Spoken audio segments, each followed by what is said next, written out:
Okay, hi everybody. I'm hoping that this photography prompt gets everyone a little bit excited. Normally we do this in school and I bring in a lot of acrylic ink from Curry's and Michael's, and it's a lot of fun. But I'm hoping that we can try and find some other solutions and options for us to try this at home in our distance learning using food coloring and either milk or water. So I wanted to show you guys what I had set up first before I started some trial and error to share with you. So first I have my Canon DSLR and I have my 85mm lens, which is the school lens on it, which will be good for macro photos. But if you don't have a macro lens, you can still do a great job with the kit lens that comes on your camera. I also have a 24mm lens that I'm gonna try out for some of these shots. And then I've got my containers ready to go. So I'll just tilt this down slightly. So I've got this big Pyrex that if I want to shoot some food coloring dropping in from above, I can do that this way. I've got a slightly smaller one if I don't want to go through too much liquid at once, but it has a bit more of a curve to it. So thought I'd try a couple others. And then I've got a big mixing bowl here that's white, so it will reflect lots of the light. And another big dish here, although that one seems like it might be a little bit big for our purposes, given it's this big. So I might end up starting with the smaller ones just so that I don't fill the whole working surface or canvas with colors so slowly and then have to start all over again. I don't have syringes, but I do have little icing or frosting tips that you can get at the dollar store. Actually, these are all from the dollar store, and I have some food coloring that I'm gonna dilute with some water, and I'm also gonna try some whipping cream. So I'm hoping that these give you some ideas.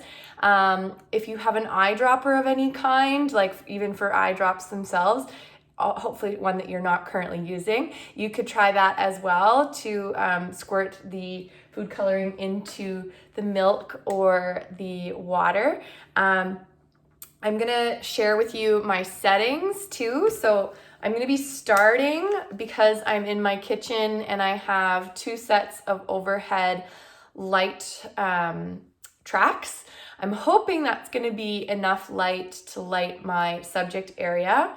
And I'm gonna be starting my ISO at 400. My aperture, I'm gonna actually start at f8.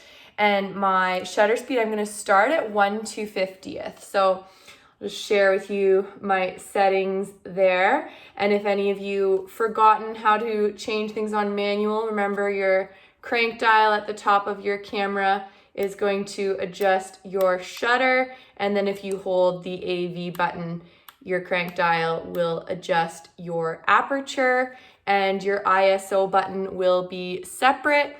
Some of your cameras, the ISO button is located on the top, and others it's located on the navigation pad. So I'm gonna start mixing up some of my materials and give this a shot.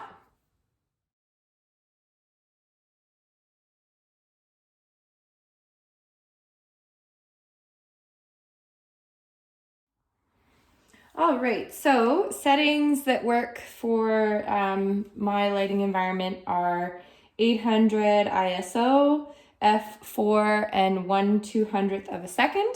So I'm gonna start all of the tutorials online say start with a small amount of color at a time. So I'm just going to squirt some of the yellow food coloring in there. And the one difficulty I'm gonna have with my images is getting the reflection from these overhead lights out of my shots. So that's gonna be the first problem solving that you might have to deal with. So if I try turning these off and instead using the less intense bulbs over there, see if I can still get a good focused exposure. I'm gonna have to go down to about f2.8 and still very dark. So I'm gonna try bringing in a brighter light source to hang overhead. Okay, so found a little lamp that I could bring over to light my scene a little bit better and eliminate some of that overhead reflection in the milk.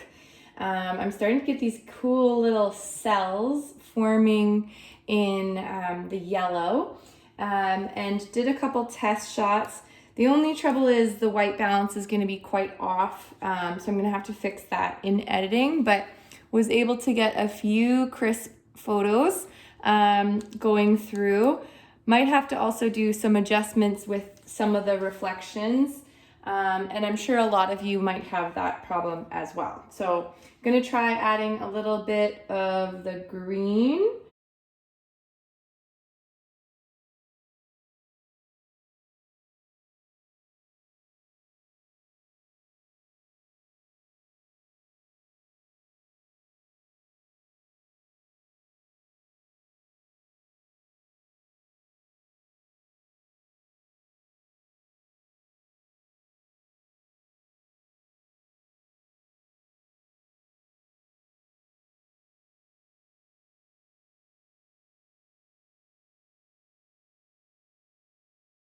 Good, and I'm going to try a couple with the autofocus on, see how it does. Sometimes autofocus is better in tricky situations, and actually I think it's doing a pretty good job. This is a nice lens. Yeah. Okay, so got a few shots. Gonna start to play around with mixing some of the colors. So grab a little fork, make myself a little abstract painting.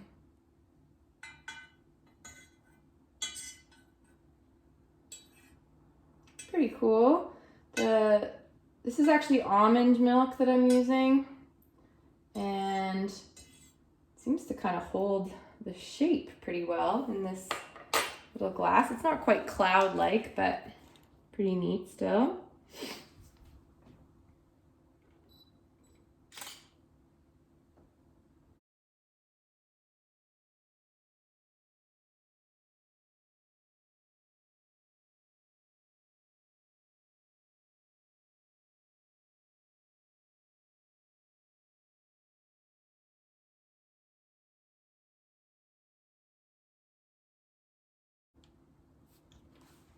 All right, so if you can see there, settled on f4.5, 1/200th of a second at ISO 400, and not bad. I'm gonna try a couple more and I'll show you what I get from those. I'm also gonna do a little demo with the iPhone on the Lightroom mobile app so that you can control your exposure there.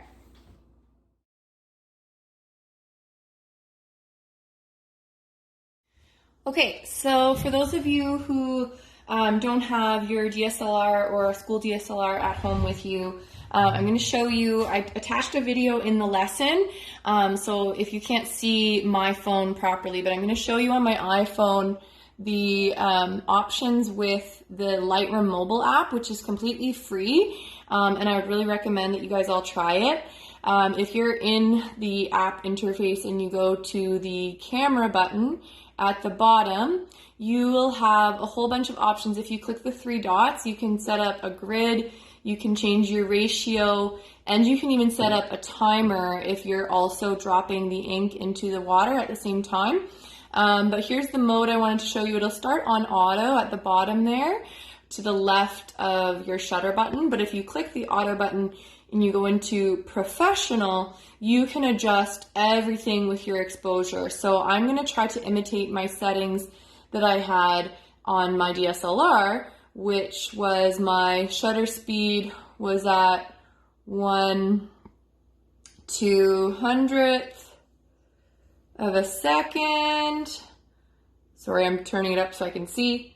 And my ISO was at 400. Trying to increase that.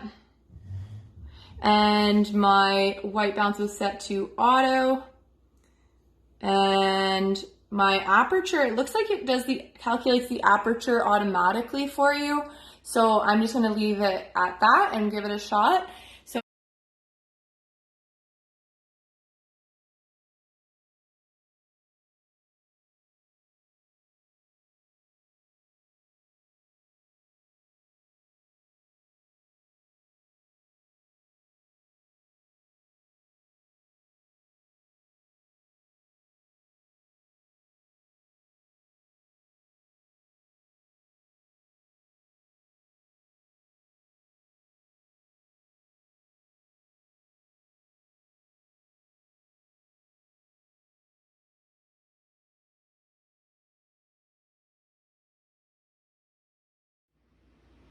All right, so if you are an Android user, you're in luck. My husband is also, so I'm gonna go over how to use the Pro mode in your Samsung device. So when you're in your camera app, in your phone's native camera app, you have this option to the right that says More. If you go to More, up top you have the Pro option. So if you click the Pro option, you're able to adjust all of your settings. Actually, I think better than the iPhone, which I'm a little embarrassed to admit, but so go to ISO and play around with this. The only downside is your light meter isn't as intuitive as we know it to be, but hopefully by this point in photography you kind of know where your exposure should be at. It's giving you a live preview of your exposure. It actually allows you to change your contrast, temperature, saturation, highlight, shadow, all of that in the camera, but I'm gonna save that for post. I'm on autofocus, I'm gonna keep it there. White balance is calculating right away. And it says f1.5. So as I get closer to the milk, I'm gonna adjust this shutter to be a little bit brighter.